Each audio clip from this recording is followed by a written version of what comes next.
পরিচালনা করার তৌফিক দান করো। যেই পরিচালনা তুমি রাখতে হবে, তোমার নবী রাখতে হবে, ওইভাবে পরিচালনা করার তাদের তৌফিক দান করো। আল্লাহ এই বাংলাদেশকে আল্লাহ বিতর্কিতের কবর থেকে হেফাজত করো। আল্লাহ বিতর্কিতের কবর থেকে বাংলাদেশকে হেফাজত করো।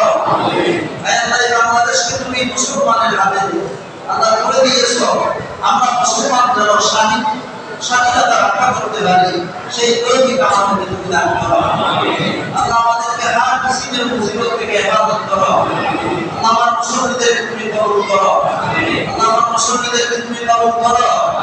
আল্লাহ দুনিয়া আখিরাতের ইজ্জত থেকে আমাদেরকে হেফাজত করো। আমাদের আশা আকাঙ্ক্ষাকে তুমি পূর্ণ করো। প্রত্যেকের হাজারকে তুমি কবুল করো। প্রত্যেকের হাজারকে তুমি পূর্ণ করে দাও। আল্লাহ আপনি কোরআনের দ্বারা দোয়া কবুল হয়, মিলাদ কিয়ামের দ্বারা দোয়া কবুল হয়। আমরা মিলাদ কিয়াম করেছি, আপনি কোরআন